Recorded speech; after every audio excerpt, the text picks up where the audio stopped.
We begin today the Gemara on Daf Yud, right at the beginning of the Amud. So this is a continuation of the sugya that we had before regarding a man that gets married, and then after the first relation, he comes the next morning to the Bezdin and he says, Pesach Basuach Matzasi, there was an opening, she's not a Basula, and therefore he says it's a Mekach Tas, and this is relevant for two things. One thing is that he's afraid that she had a relation with someone else after she was an Eshes Ish, so she's asa to him. Another thing is Ksubah. He says, I don't want to pay the Ksubah money. And the Gemara brought before that Shmuel said she doesn't get the Ksubah. We trust him not only to asa her on himself, which is based on the concept of Shavya Nafshei Chaticha de Yisuda. A person could say that I know for a fact she's asa to me, so therefore I don't want to live with her. But not only that, even for the money matter, that he wants to say that it's a Mekach Tas, I don't want to give her the Ksubah, we trust him for that as well. So the Gemara here will bring another statement that was said in the name of Shmuel that will explain this better. Itmer Amar Rav Nachman Amar Shmuel. Rav Nachman said in the name of Shmuel, Mishum Rab Shimon ben Elazar, and he was quoting Rab Shimon ben Elazar. Chachamim tiknu lahem lebnais Yisrael. Chachamim are the ones that instituted for the daughters in Israel lebesula Masayim. When you marry a besula, you have to give her a ksubah of 200 zuz, ulalmana mana. And when you marry an almana, so her ksubah is worth only one mana, half. So according to his opinion, basically, Chiddush of what Rab Shimon ben Elazar is saying is that the whole institution of giving a ksubah for a wife is a Rabbanon. Rabbanon are the ones that instituted this. Menatayra, there's no obligation of a ksubah. Now, therefore, they are the ones that created this obligation. And they, the Chachamim, also trusted the husband, Shem Pesach Basuach Matzasi, that if he comes and tells us that I thought she's a psula, but she's not a psula, there was an opening, Ne'eman, that he should be believed. Okay, so this is actually a concept that you have in a lot of places. When Chachamim create their own takana, they could also design the takana exactly as they wish. This is known as Heim Amru V'Heim Amru. If they created this obligation to pay it, so they also gave the trust to the husband that he'll be believed, even though we're talking here about a money matter, and usually you need 2 eidim for such a thing. But nevertheless, they trusted him. So the Gemara now asks on this, Imkei, but if they'll trust the husband to say Pesach Pasuach that she's not a psula, so ma'il chacham b'takanasa. So what have they accomplished with their takana? They instituted to give a ksubah. Then they give the husband the right and the ability to say that she's not a psula and to be trusted. So any husband could just say Pesach Pasuach Matzasi and just not give the ksubah. So what have they accomplished there? So the Gemara answers, Amar Rava says, no, we're not afraid that any husband's going to do this. Why not? Chazake, because we have the following assumption. Ein adam terech besuda umafsida. A person would not go through the entire work and effort to prepare a chasana and to get married and the whole celebration, and then he'll lose everything. The day later he'll come along and say, goodbye. It was $50,000 for a wedding. So it doesn't make any sense. A person wouldn't do such a thing. So therefore, we know that if he's saying this, we have a chazakah that he's probably saying the truth. That's what it's based on. That's only if the chassan pays for the wedding. Huh? Okay. So we had this yesterday already. Rashi said this point here. This is the chazakah, that's the reason why we trust him. Okay. Now, just to point out another thing here that the Rishonim add to this, that it seems from the Gemara clear here that the only reason why we trust him is because this ksubah is midrabanan. If the obligation of ksubah would be minatayra, we would not trust the husband. Then we would say that he has to prove the fact that she's not a psula. Why? The question that Rishonim ask is, isn't the money in his pocket? The klal is that hamaitz mechaveri olav haraya. If he has the money in his pocket and she's saying that I was a basula, so you owe me the money, he can't just come and say that, again, sorry, if the money is in his pocket, he should be believed to say that I don't owe you the money, it's a mekach tas. Why only if the ksub is midrabanan?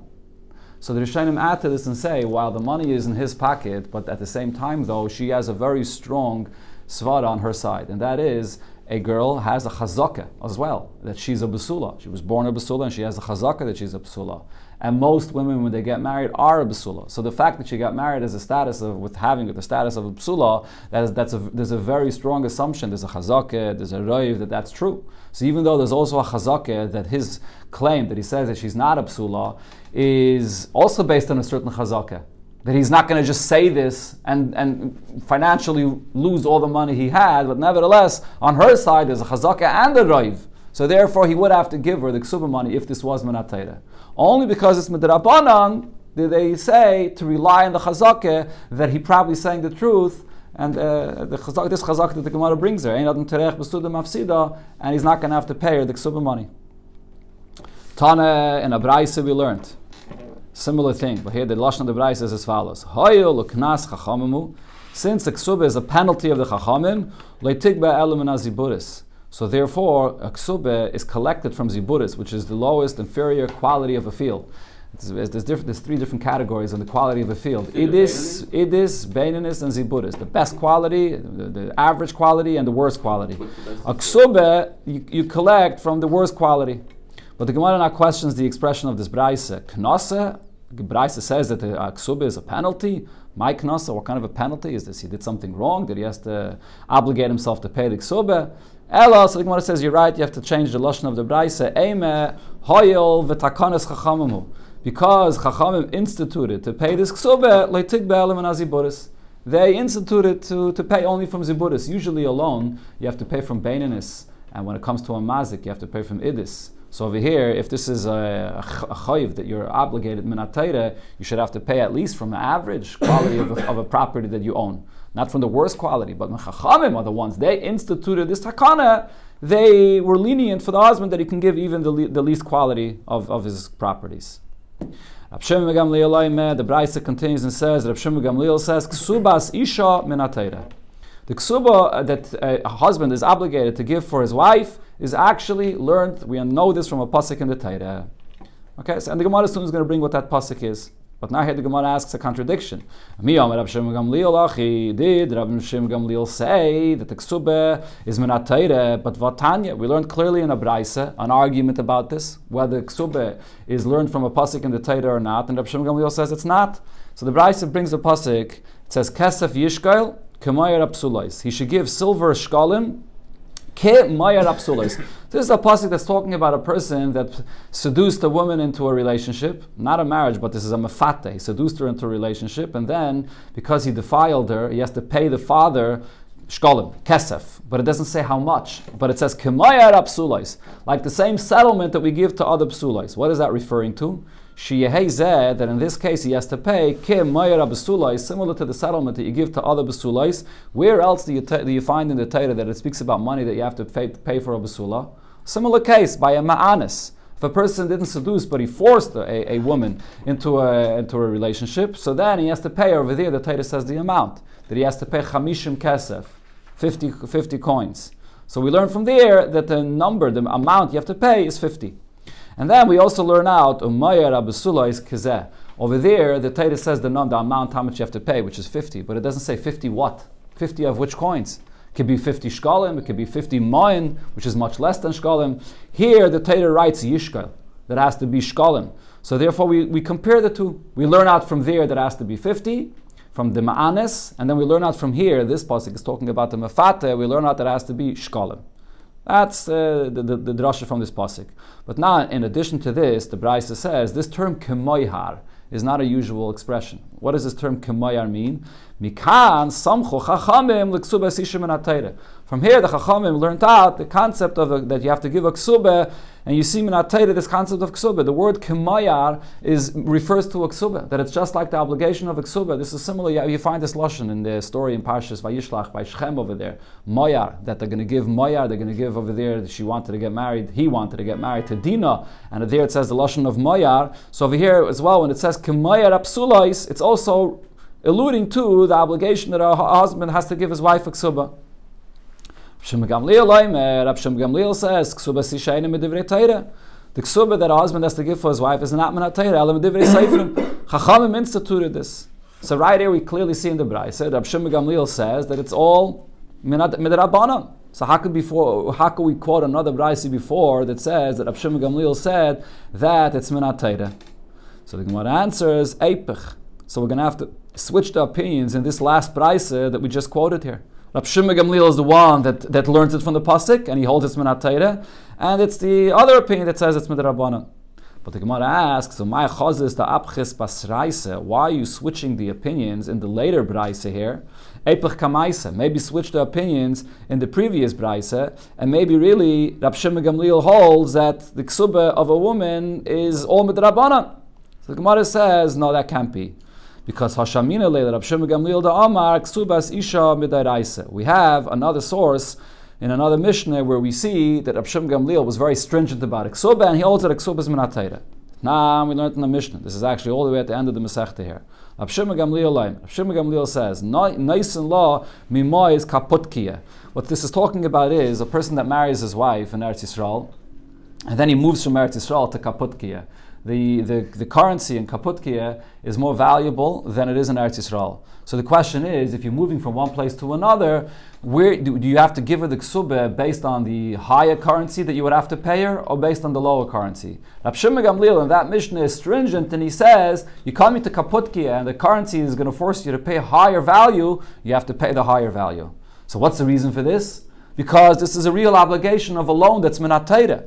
If it would be the other opinion there in the Mishnah argues there. The other opinion there in the Mishnah says that because this whole loan is just midrabanan, Chachamim instituted this, so Chachamim will lenient that wherever you go, you pay the lower value of the currency, you don't have to pay the full value that you obligated yourself in the ksubah. But Rab Shimon Gamliel says, no, the obligation of the money of the ksubah is minat Torah. It's just like every other loan, you have to pay the proper price that you owe. So in that Mishnah, we see that Rab Shimon Gamliel holds that the ksubah is minat Torah. Now the Gemara goes back and says another pshat regarding the contradiction of Rab Shimon Gamliel's opinion, whether the ksubah is minat Torah or midrabanan. Kula Rab Shimon Gamliel. Really, I could tell you the brayso we quoted before, it's really all Rab Shimon Gamliel speaking.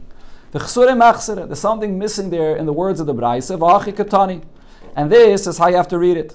So the beginning of the brayso says, from this pasuk, this is where Chachamim took the source of the Kesubos isha that you learn from a pasuk. But then the brayso continues as follows: Kesubos almana eina midivri Torah. But the ksubah that a husband has to give for his wife if she's an almana, that's not minat Torah. Ela midivrei seifrim. That's something that Chachamim instituted. Rab Shimon Gamliel leimer ksubas almana eina midivrei Torah. The ksubah of an almana is not minat Torah. Ela midivrei seifrim. It's only midrabanan. Because in the lashon of the pasuk, what does it say? K'mayir habsulais. So for an almana minat Torah, you wouldn't need a ksubah. But Chachamim instituted to give a ksubah even for the wife, even midrabanan. The Gemara now goes back to the subject that we started off with, which is a person that gets married and then he comes the next day and says, my wife was not a psula. Yes, the Gemara is going to bring a lot of different stories regarding this. A person came in front of Rav Nachman. Amalei says to Rav Nachman, Pesach Pasuach Matzasi. I got married and I see I was able to enter easily and she's not a basula.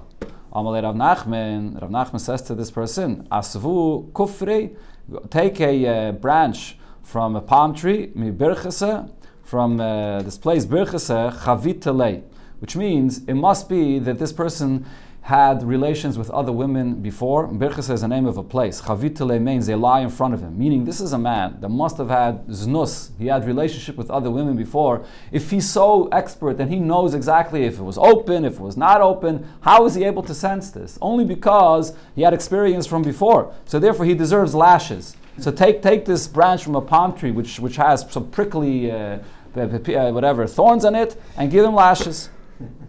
Okay, so in other words, Rav Nachman did not accept what he was saying. That's what it looks like here. But the Gemara asks in this, but Rav Nachman hu Amar. The first thing we quoted at the beginning of the Gemara today, it was Rav Nachman that said in the name of Shmuel that Mehemen, that we believe him. If he comes and says Pesach Pasuach Matzasi, we accept what he's saying. Why is Rav Nachman getting so angry at him and saying that he deserves lashes and he doesn't believe him? So the Gemara answers, well, it's actually not a contradiction. Mehemen. Rav Nachman is believing him, that he knows and therefore he says that she's not a psula.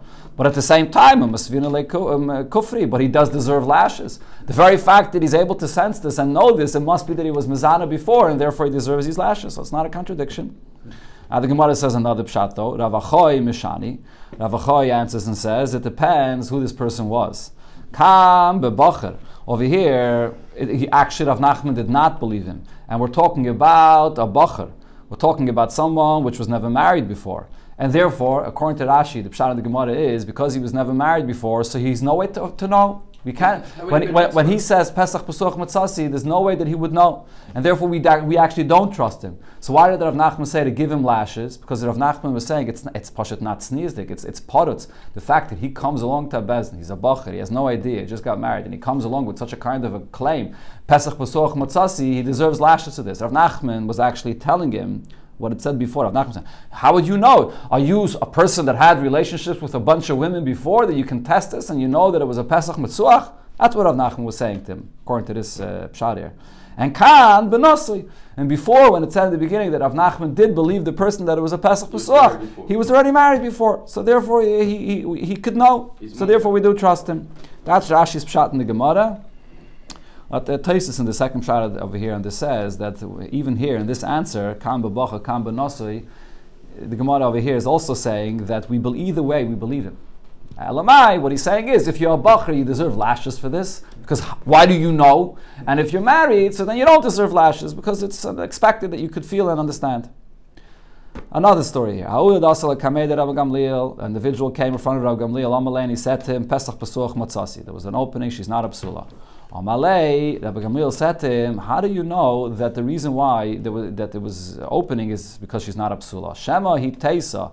Perhaps that there was you went in on an angle, and therefore the blockage that there usually is by a psula, you were able to circumvent it. Maybe that's what happened. And he gave him a mashal. Mashal, I'll give you the following analogy. What is this compared to? Person that's in the dark of the night and he's in a room. It's dark. Hita motze pesuach. If he's sort of going to go on a slant and lean against the wall and try to maneuver his way out of the room, so he'll find the door open and he'll be able to get out of the room. But loy hita, but if he's not going to maneuver himself out of the room, he's just going to try to feel the wall and feel the door. Matzinal, he may find the door that it's going to seem to be close to him and he won't be able to get out. The same thing over here. Maybe on an angle you were able to enter even though she was a psula. That's one version of what Rabbi Gamliel told this individual. He didn't want to trust him. Ikidamri, there's another version for this. Hachi Amalei, this is what he told him. Shema b'meizid itesa. According to this version, he didn't say to him maybe on an angle, not maybe. We're not chayshish for a maybe. But he was telling him, intentionally, you went in on an angle, v'akris ledasha, and therefore you uprooted this door. You were able to enter on an angle, ve'avra, and you removed this entry without penetrating it directly. And he said to him again a similar mashal, what's compared to is person is walking in the night, in the dark, hita b'mezit. So if you're going to try to, so Rashi here says, you're going to try on an angle and like give a push the door from the side, matzeh pesuach, you'll be able to go out. Lo hita b'mezit, but if you're not going to go on an angle and intentionally push the door on an angle with kayach, then matzeh no, it's going to be locked for you. So maybe over here, even if you didn't feel the usual blockage that there is in the entry, maybe you came in an angle intentionally and that's why you were able to enter. So B'kitzur, Rabbi Gamliel did not want to accept this person's claim that she's not a psula. Another story, Rabbi Gamliel beRebbi. Rabbi Gamliel, the son of Rebbe. Amalei, Rebbe, Ba'alti, I had a relation with my wife, dam. There was no blood, so she's not a psula. Amralai, so now what did she say? The wife says, Rebbe, b'sula yisi, I'm a b'sula, I was a b'sula. I don't know what he's talking about. Amalehem, so Rabbi Gamliel says to them, Havili oisasudar, bring me that handkerchief or that whatever it is that you used to see if there's any blood on it. Havili oisasudar, he brought that handkerchief, v'sharei b'mayim, he soaked it in water, because it could be dirty with other things as well. So maybe if there was any blood there, it would have been covered. So he washed it. The chipsei washed it. And he did uncover that there were some drops of blood there. Amalai, so Rabbi Gamliel beRebbi said to the husband, Leich zechei b'mekchacha. Go and take your acquisition. She's a b'sula. You can be married to her. So Amalei huna mar berei deravim b'parzikya. Ravashi. So he said to Ravashi as follows. He was in Bavel. Rabbi Gamliel beRebbi was in Eretz Yisrael, time before. Can we also do the same thing, that we can take that handkerchief and wash it and see if there's any blood in it? So he said to him, here in Bavel, we're not able to do this. Why not? Because we don't have the ability to wash things the way they do. Giyot shalanu, only when we go ahead and press things, kikibus shalahem. Then it will wash it, it will launder it and wash it fully the way, like they wash it. Rashi says giyutz is they use a even haschuchis. They used to use some kind of a glass brick that they would iron with. So he says our giyutz is as good as their laundering. So in other words, the point is that when they wash this sudar, this handkerchief, the washing will be good enough to be able to see if there's any blood on it. But if we're going to try to wash things, we're not necessarily going to see this blood in it.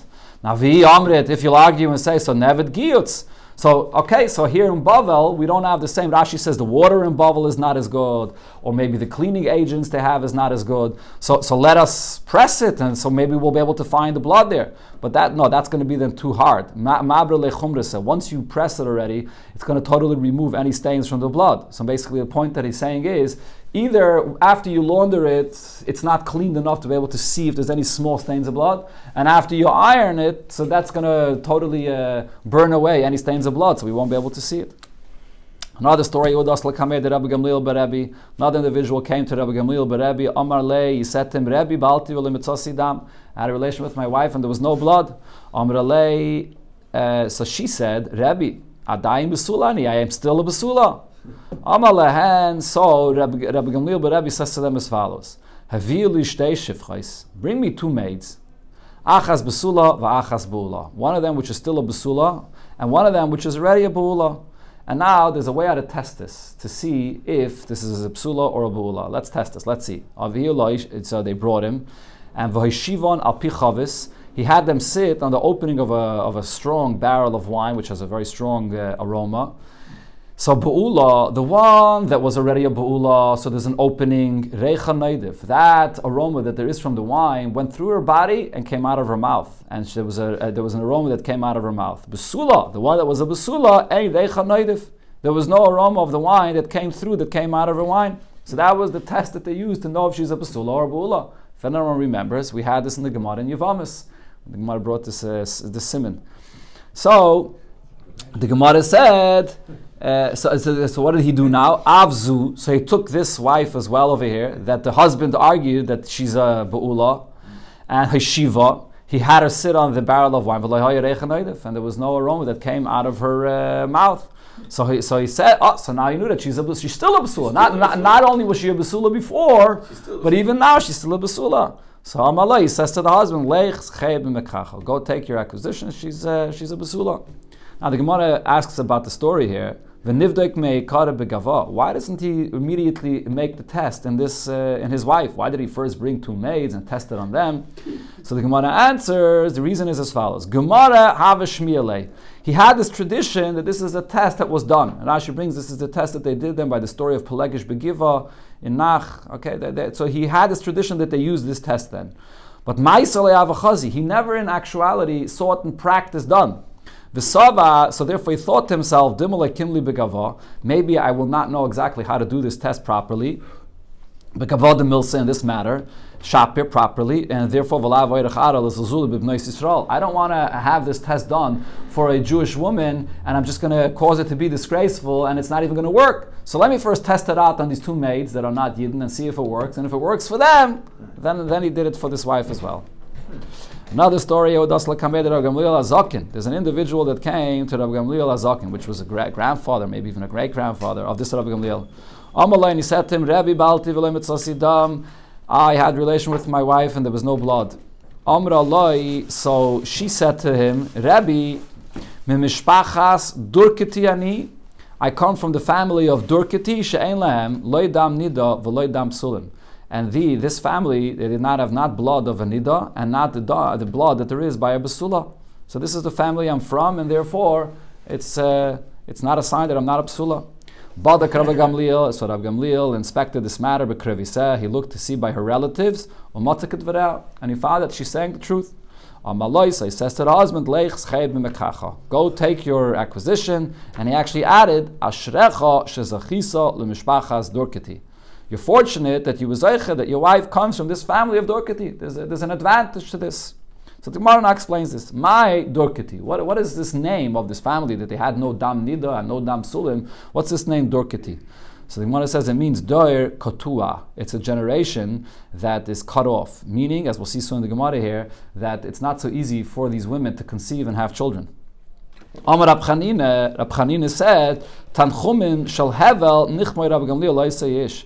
That this consolation, that he consoled this person and said, go, take your wife, and you're fortunate, it's really nonsense. Because the Tanya Rab Chia taught about this kind of family, that Kishem Shasa'or Yafali Isa, just like Sa'or,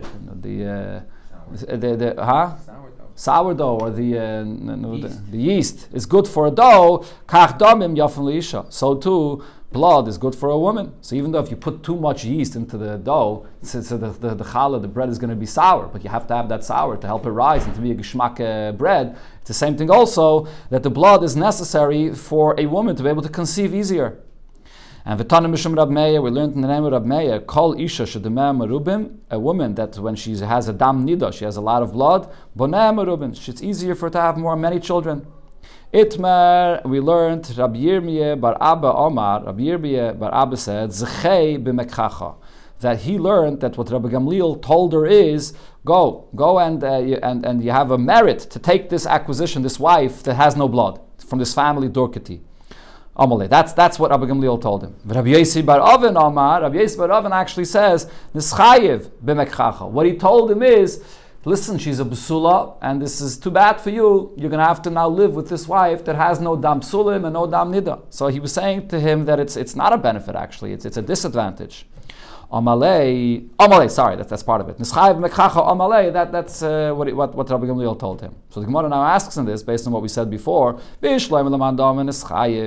According to the version that Rabbi Gamliel told him that it's a disadvantage, Hainu, the Rab Chanina, like we said before, in the name of Rab Chanina, that a woman that has no dam nida and no dam psulim, it's difficult for her to have children. But the one that says that he's telling him that it's an advantage, it's a merit, what kind of an advantage is there to such a wife? So the one answers the advantage is nida. He's not going to have problems with her seeing blood and having a suffix nida. So in that sense, it is an advantage. Another story here, an individual came for Rebbe, I had the relation with my wife and there was no blood. So Rebbe said to Rebbe, so she said to him, to Rebbe, Adayim Basula Yisi, I'm still a Basula. Shnei Batsairis Have, and it was a time of a hunger. And Rebbe saw that they hardly ate and they were so hungry that their faces were pushed black, dark. Tziva alein, so Rebbe commanded for them, and v'chnisum lemercha. So first he had them bathed and washed and cleaned properly, and then v'chilum v'hishkom, he gave them to eat, he gave them to drink, v'chnisum lecheder, and then afterwards he brought them into a private place, and then when he had a relation with her, there was blood there. Go and take your acquisition. Kari Rebbe Aleim, Rebbe read for their situation what it says in the pasuk, Tzafad oiram al atzmam, their skin. So there's two pshatim of the word tzafad. One pshat is that it sort of it sticks to their bones, meaning that there's no moisture in the body in such a time of hunger. That's one pshat. Another pshat is Rashi says tzafad over here means that it becomes dark. Yavish haikates, they will dry like a piece of wood, and that's what happened to them. So here the Mishnah will discuss the halacha of the Kesubah itself. How much is the amount of money that you are obligating yourself in a Kesubah? Psula, Kesubas Masayim. When a person marries a Psula, so then the Kesubah will be 200 zuz. Va'almana, mana. And for an almana, the amount of the Kesubah is half, 1 mana. Now, Besula almana, if this is a Besula, but she's also an almana, meaning she's an almana from an Edison. She's an almana where she never had a relation with her previous husband. Or grusha v'chalutza min Edison. Or also she's a grusha, she got divorced, or chalutza, which means after the husband died and they had to do chalitza, but all from Edison. So she's not a Ba'ula yet, she never had a relation with anyone else, she's still a Psula. So then Ksubas Masayim, she still gets the Ksubah of 200 zuz. And the Yeshla and Tainas Psulim. If in these cases where he married a Psula and the Ksubah was 200 zuz, and now it turns out that she's not a Psula, so then this is a Mekach Tos, and he does not have to give her the money of the Ksubah. Dr. Gemara, my almana. What does this word almana mean? What's the etymology of this word? So the Gemara says, Rav Chana Bagadato. Rav Chana from Baghdad said, Almana means Al Shem Mana. She gets this name because the ksuba that she gets is one mana. So that's how she got this name of mana, Al Mana. Okay, actually in another place, I think, I remember now where I saw this, the Rishonim say that Al Mana also means Elaim, that she's quiet, that she's, Yeah, Elaim. Oh, we learned it also in a Maimer, right? Elaim.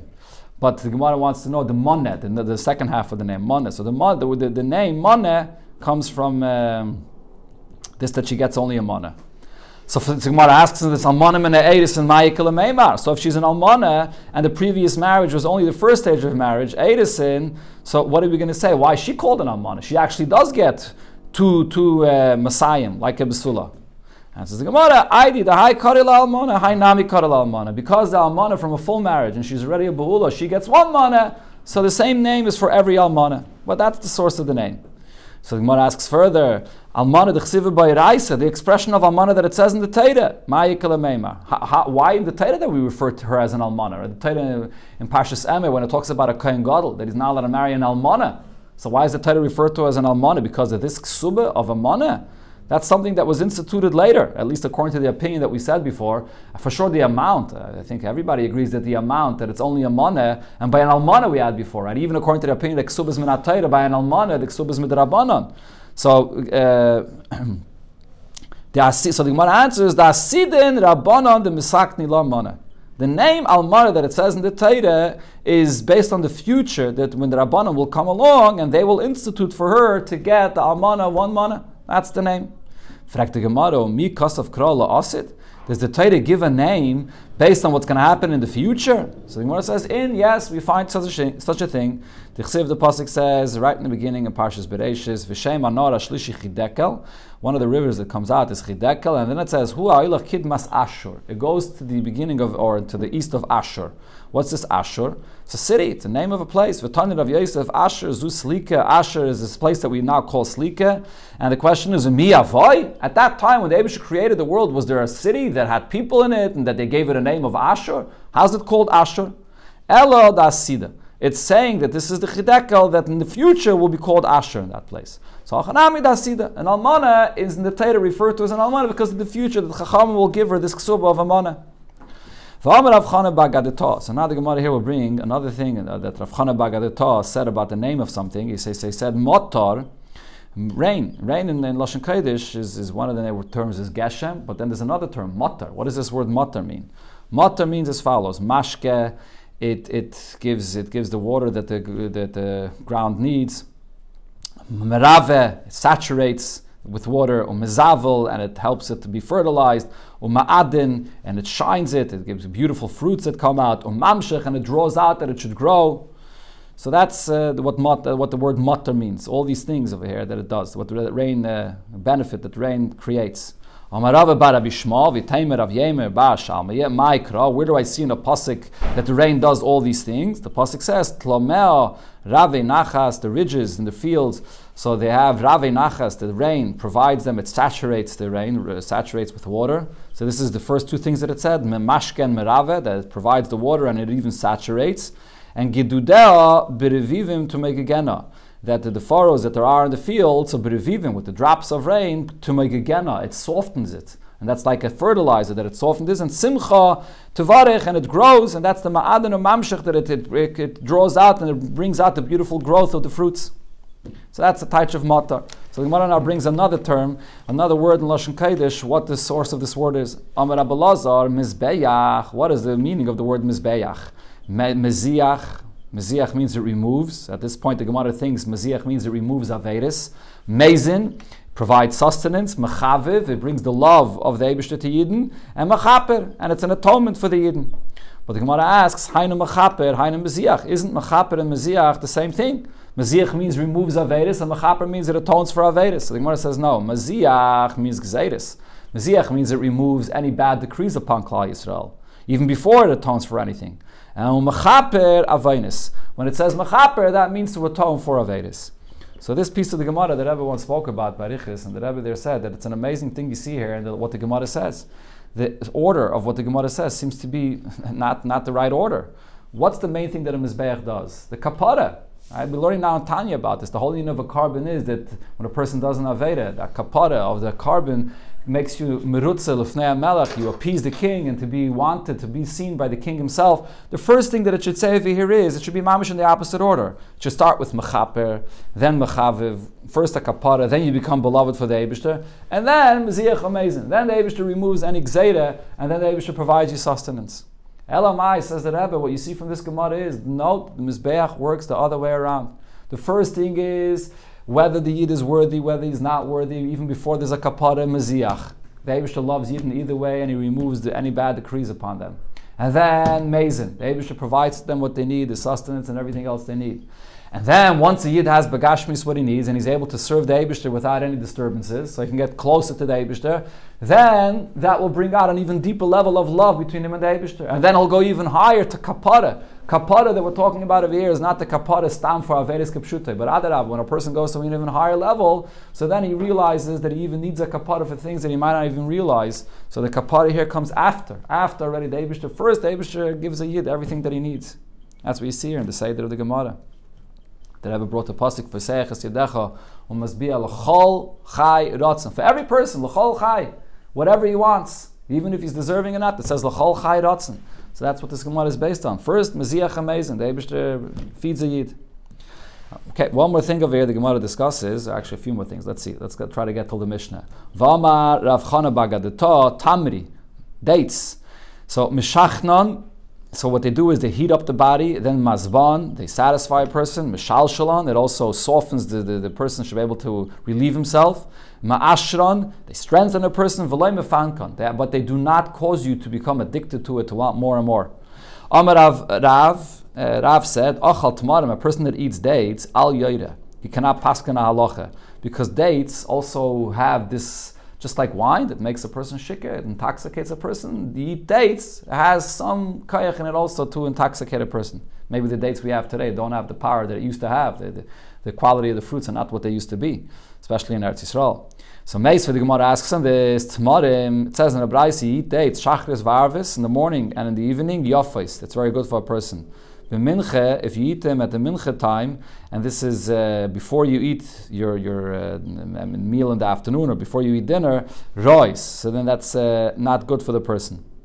But saharayim, you eat it later in the afternoon, and this is after you ate already. So then en kamaisan. There's nothing as good as this. That's the best time to eat the dates, and then Ashi says it helps you relieve yourself afterwards. You eat the dates, then it gets rid of three bad things. Machshavera, any worries that a person has, it gets rid of it because the dates brings a person joy. Any issues that you have with your intestines, it gets rid of that. Of tachtanius and also hemorrhoids, it helps with this as well. So the Gemara says, see here in this Braise, that dates is good, it's positive. So how can the Gemara say before that if you eat dates, it's not good for you, you can't paskan a halacha? So the Gemara says there's no contradiction. Did we ever say dates that don't have positive effects on the person's body? It's very good for the person, but when you eat it, as you eat it, it intoxicates you to some extent, and you can't paskan it in. And the Gemara explains, it's the exact same thing with wine. The master said, if you drink a revius of wine, you can't paskan halacha. So wine is good for a person, but at the same time though, it also makes you shikr, so you can't paskan halacha. But now the Gemara says another pshat, that it actually depends how and when you're eating the dates. Like kasher, there's no contradiction whether dates are good or not good for you. If you eat the dates before you ate a meal, before you ate bread, so then it's not good for you. It's going to intoxicate you, and you can't pass on the din. But after you ate bread, after a meal, then dates are good for you. Abaye said, mother told me, this is not his actual mother, but the one that raised him. Tamri mekamin, if you eat dates before you eat the bread, kinargel dikle, it's like an axe cutting off a palm tree. It's bad for you. Basanam, if you eat it after you ate bread, it's like the hinges that the door is held upon. It's like that the foundation of the door, and it's good for you. Now the Gemara just brings a few other words that we have. What's the etymology of the word? Dasha amarava, why do we refer to as a door in Aramaic? Dasha, derech sham, because it's derech sham, that's the way that you go out. Darga, why are steps called darga? Amarava derech gag, from there you can go up to the roof. Puria. Why is a bed called a puria or puria? Amar Rav Papa sheparim v'rab maleh. That's where you multiply in it. Amar Rav Nachman bar Yitzchak. Rav Nachman bar Yitzchak said, let's add also and explain another word. Afon unoima. We can also say there's the source of this word, islandess. What does the word islandess mean? Which is a woman that can't give birth. Duchranis de lo yalda. This is like a ram, which is actually a zachar, that can't give birth. So too this woman is like a zachar and she can't give birth. Simon B'Teiv.